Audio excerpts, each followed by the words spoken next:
Episode 6 की शुरुआत में हम देखते हैं कि अटैकर ने दोही को बालकनी से बांध दिया था और उसे जिस कपड़े से बांधा था वो उस कपड़े को काट रहा था और दोही बस गिरने ही वाली थी कि उसे गुआन बचा लेता है। बट वो यहाँ कैसे पहुंचा था और हमें दिखाया जाता है कि जब अटैकर ने दोही को पीछे से अटैक किया था तब दोही के पास उसका फ़ोन था। तब वो अपने फ़ोन में इमरजेंसी नंबर दबा देती है जिसकी वजह से अलर्ट मैसेज गुआन को चला जाता है और गुआन जल्दी से दोही के घर की तरफ निकलता है। वो बहुत ही तेज़ ड्राइव करके दोही के घर तक पहुंचता है। वो दोही को कॉल करने की कोशिश भी करता है बट वो कॉल नहीं उठाती है और वो जब उसके अपार्टमेंट में आता है तब वो देखता है कि लिफ्ट काम नहीं कर रही है। तब वो स्टेयर्स से ही ऊपर जाता है और ऊपर अटैकर सेकंड स्ट्रिप को भी कट कर देता है। फिर उसे किसी के आने की आहट होती है तो वो छुप जाता है।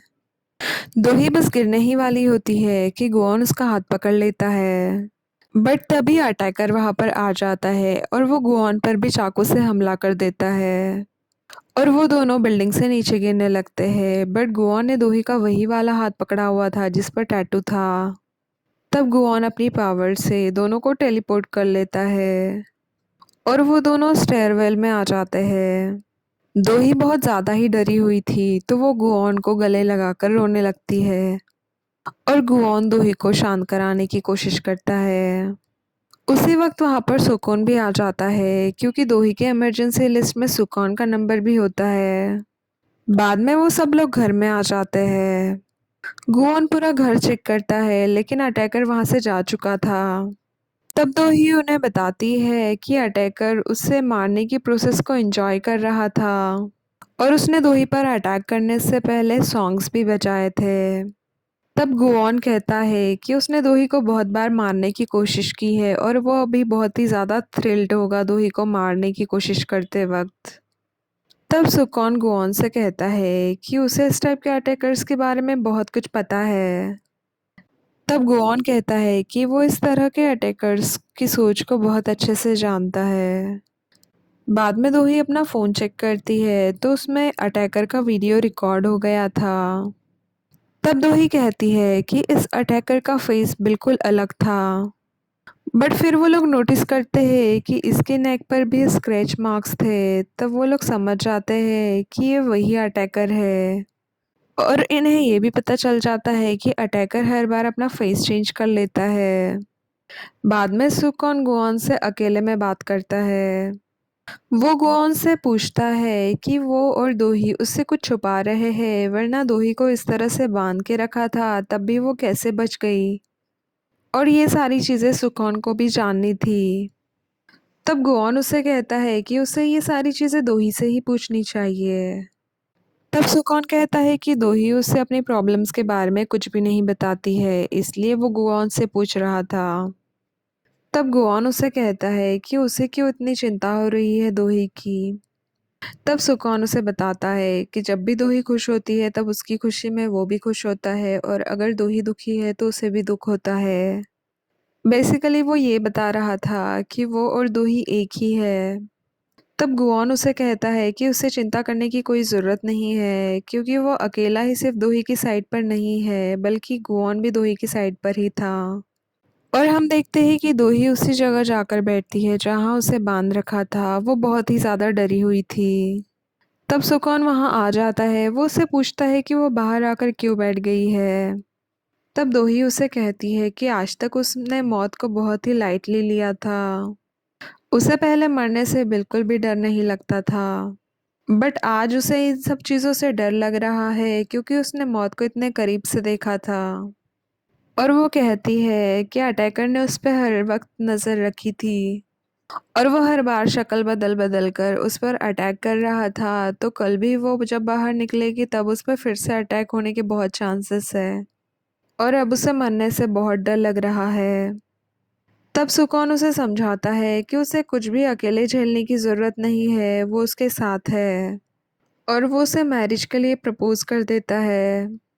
और उसी वक्त गुआन भी वहाँ पर आ जाता है और वो भी मैरिज के लिए दोही को प्रपोज कर देता है। अब दोही सोचने लगती है कि उसे किसका हाथ थामना चाहिए अगले दिन दोही ऑफिस में होती है तो वो सोच रही होती है कि हमारी सारी ज़िंदगी बस चॉइसेस से भरी हुई होती है और हमें इसके लिए सही डिसीज़न लेना पड़ता है। और बाहर हम गुआन को देखते हैं जिसे गुस्सा आ रहा था क्योंकि दोही उसका कंपैरिजन सुखोन के साथ में कर रही थी। तो गुआन को लगता है कि दोही उसे एक इंसान से कंपेयर कर रही है और हम देखते हैं कि दोही ने उन दोनों से थोड़ा टाइम मांगा था सोचने के लिए।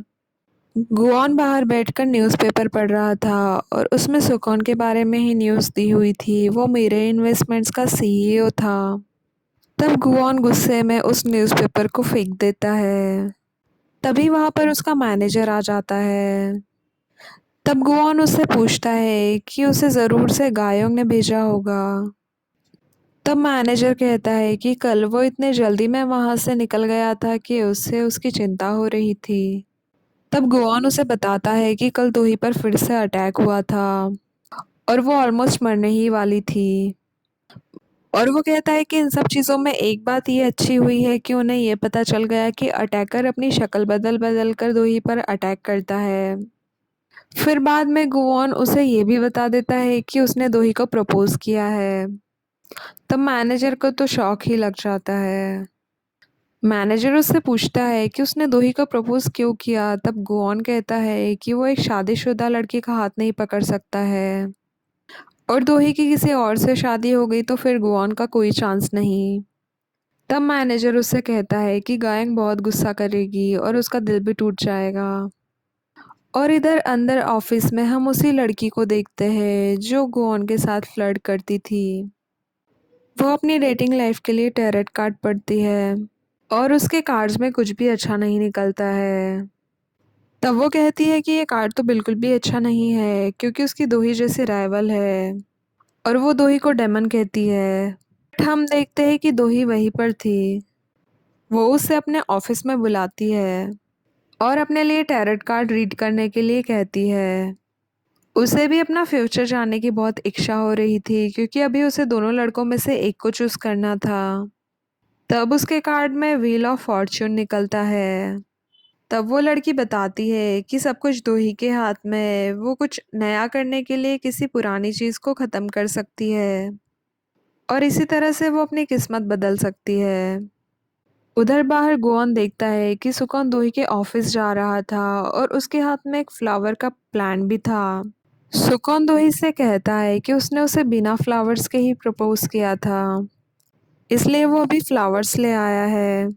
और दोनों बहुत ही ज़्यादा ऑकवर्ड फील कर रहे थे और इस चीज़ की दोनों को ही हंसी आ जाती है और गुआन इन दोनों को इस तरह से हंसते हुए देख लेता है। तब उसे जलन होती है और गुस्सा भी आता है।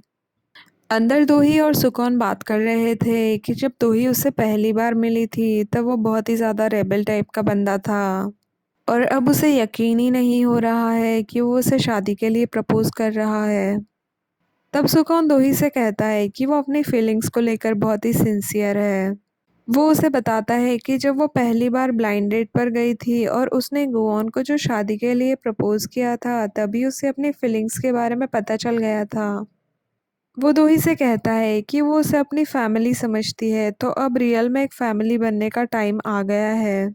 और वो दोही से कहता है कि वो उसके आंसर का वेट करेगा।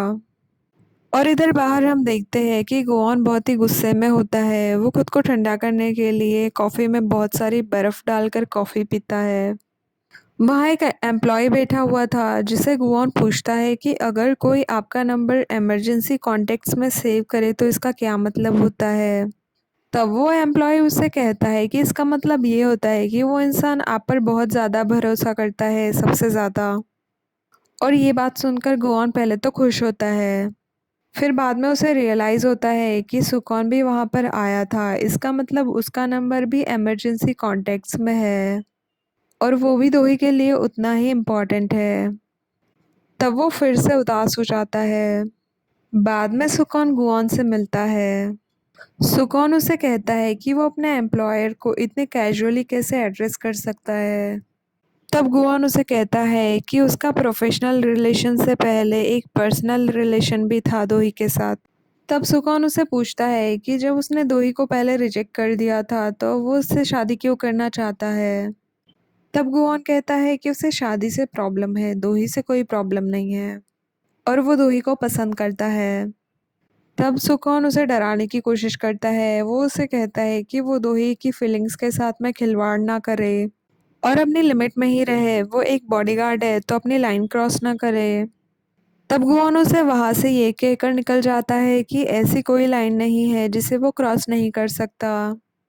बाद में गुआन दोही के साथ था तो वो उसे पूछता है कि उसने उन दोनों के नंबर्स क्यों इमरजेंसी कॉन्टेक्ट्स में सेव करके रखे हैं। तब दोही उसे कहती है कि एक तो उसका बॉडीगार्ड है और दूसरा उसकी फैमिली है। तब दोही उससे पूछती है कि उसने उसे क्यों शादी के लिए प्रपोज किया था। तब गुआन कहता है कि बस ऐसे ही। और बाद में दोही फैक्ट्री के ग्राउंड ब्रेकिंग सेरेमनी को अटेंड करने के लिए जाती है और उसकी फैमिली मेंबर्स को उसका वहां आना बिल्कुल भी पसंद नहीं आया। तब वो उन्हें बताती है कि वो कल शादी करने वाली है और वो उन्हें इनवाइट करती है और उसकी ये बात सुनकर तो सब शॉक हो जाते हैं। जब वो वहां से जाने लगती है तो वो वर्कर्स में अटैकर को भी नोटिस करती है। वो उसे देखकर बहुत ही ज़्यादा डर जाती है बट गुआन उसे संभाल लेता है। नेक्स्ट डे दोही की वेडिंग का दिन होता है और वो पूरी रेडी होकर बैठी थी। वो अपने ही ख्यालों में चेयरमैन जू से बातें करती है और वो उन्हें याद करके बहुत ही इमोशनल भी हो जाती है। बाद में शादी का टाइम होता है तब उसकी फैमिली भी वहाँ पर आ जाती है। वो लोग उसे उसकी शादी के लिए कॉन्ग्रेचुलेट करते हैं बट हम देखते हैं कि वो लोग कुछ तो गड़बड़ करने वाले थे। बट सुकमिन कहता है कि आज दूही के लिए अच्छा दिन है तो उसे थोड़ी देर के लिए उसकी खुशियाँ सेलिब्रेट करने देते हैं। बाद में दूही वेडिंग हॉल में होती है और हम दूल्हे को देखते हैं और वो गुआन होता है और हमें फ्लैशबैक दिखाते हैं जब दोही ने गुआन से पूछा था कि उसने उसे प्रपोज क्यों किया। पहले तो गुआन ने कहा था कि बस यूं ही प्रपोज किया है बट बाद में वो कहता है कि वो दोही को मरते हुए नहीं देखना चाहता। फिर इधर ये लोग वेडिंग के वॉव्स लेते हैं और हमें फिर से एक फ्लैशबैक दिखाया जाता है कि उन्होंने शादी के लिए एक कॉन्ट्रैक्ट किया था कि वो लोग एक दूसरे की ज़िंदगी में बिल्कुल दखल नहीं देंगे, सबके सामने मैरिड रहने की नाटक करेंगे और जब दोनों का गोल पूरा हो जाएगा तो उनका कॉन्ट्रैक्ट भी एक्सपायर हो जाएगा। और इधर एंकर जब पूरी ज़िंदगी साथ में बिताने वाली बात बोलता है तब गुआन अचानक से रुक जाता है। वो दोही से कहता है कि पूरी ज़िंदगी साथ में बिताने वाली तो कोई बात नहीं हुई थी।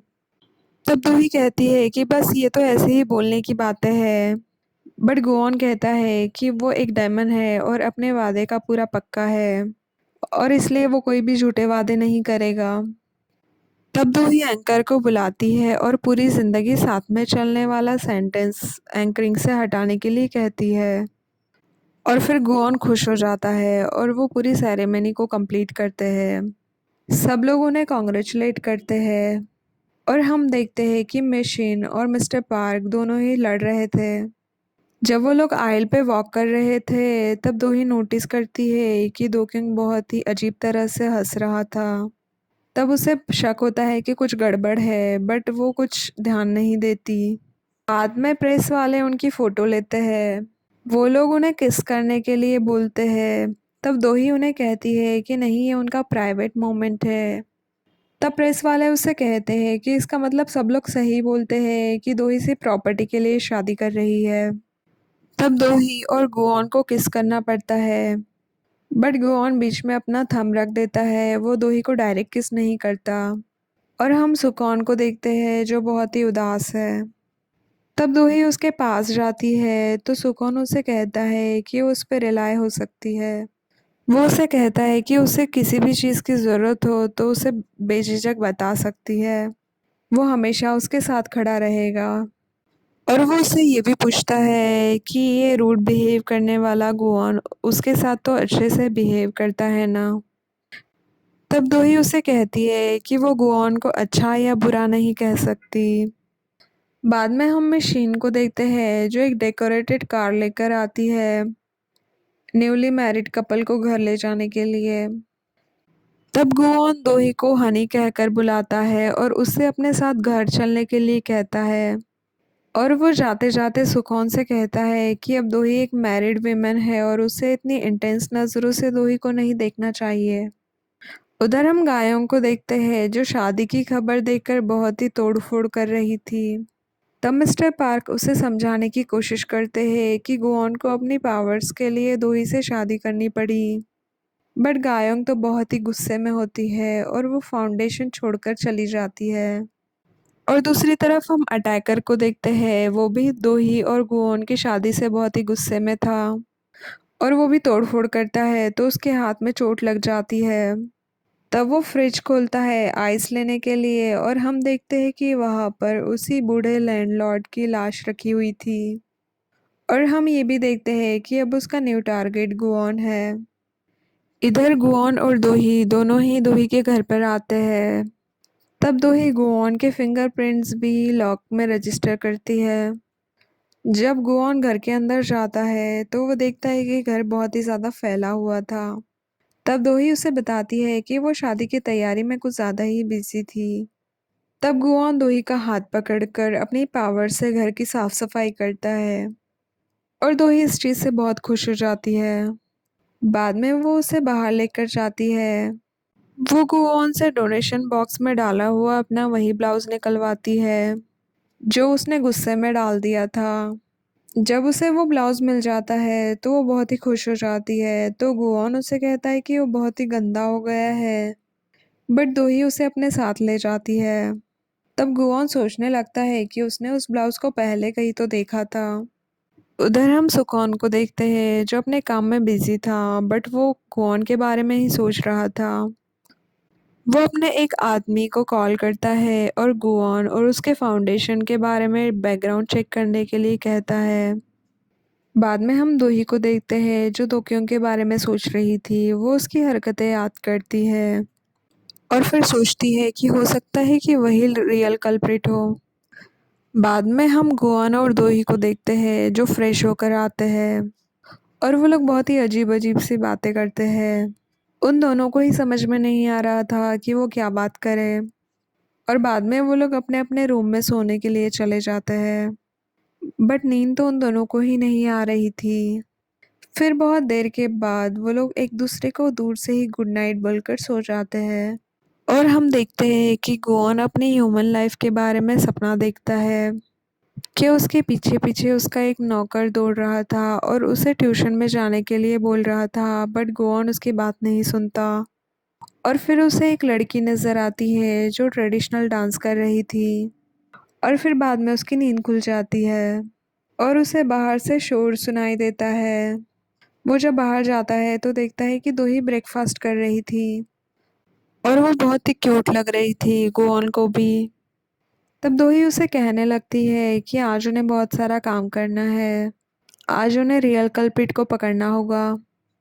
तब गोअन उसे कहता है कि वो शादी की सारी सेरेमनी से बहुत ही थक गया है और आज उसे आराम करना है। और वैसे भी सुखोन तो इस केस के बारे में इन्वेस्टिगेट कर ही रहा है। तब दोही गुओन को बताती है कि उसे दोक्योंग पर शक है, तो उन्हें उस पर नज़र रखनी चाहिए। और दूसरी तरफ हम दोक्योंग को देखते हैं जो मार्शल आर्ट्स की प्रैक्टिस कर रहा था और वो अपने अपोनेंट का गला दबा देता है और वो उसे छोड़ता ही नहीं है। दूसरे लोग उसे छुड़ाते हैं। दोही और गुओन उसके पास जाने के लिए रेडी होते हैं और वो अपने घर से ही टेलीपोर्ट करते हैं और वो लोग उसी जगह पर पहुंच जाते हैं जहाँ पर दोक्योंग प्रैक्टिस कर रहा था। वो लोग वॉशरूम में होते हैं जब दोक्योंग वहाँ पर आता है। तब उसका कोच भी वहाँ पर आकर उसे कहता है कि आजकल वो कुछ ज़्यादा ही एग्रेसिव हो रहा है और ऐसे तो वो किसी की जान ले लेगा। तब उसके जाने के बाद में दोक्योंग खुद से ही बातें करता है कि क्या हुआ अगर उसने किसी की जान ले ली तो। बाद में वो वहाँ से निकल जाता है। तब ये दोनों उसे फॉलो करते हैं और दोक्योंग सबवे के अंदर चला जाता है। वो एक लॉकर को चेक करता है बट उस लॉकर में कुछ भी नहीं था और ये लोग भी उसे वहाँ पर फॉलो करते हैं। और दोक्योंग को भी ये चीज़ रियलाइज़ होती है कि कोई उसे छुपकर देख रहा है। ये लोग एक फ़ोटो बूथ के अंदर होते हैं और दो क्योंग भी उन्हें देख लेता है। तब वो उनके पास जाने लगता है और गोवॉन दोही का हाथ पकड़कर अपनी पावर यूज़ करने की कोशिश करता है, बट वो लोग टेलीपोर्ट नहीं होते क्योंकि शायद दो क्योंग वहीं पर था, इसलिए वो लोग भी वहाँ से जा नहीं पाते। और दो क्योंग उनके बहुत ही पास आते जा रहा था, तब गोवॉन उससे बचने के लिए दोही को किस करने लगता है। और इसी के साथ ये एपिसोड यही एंड हो जाता है। Thank you for watching. If you liked what you saw, make sure to subscribe for more content.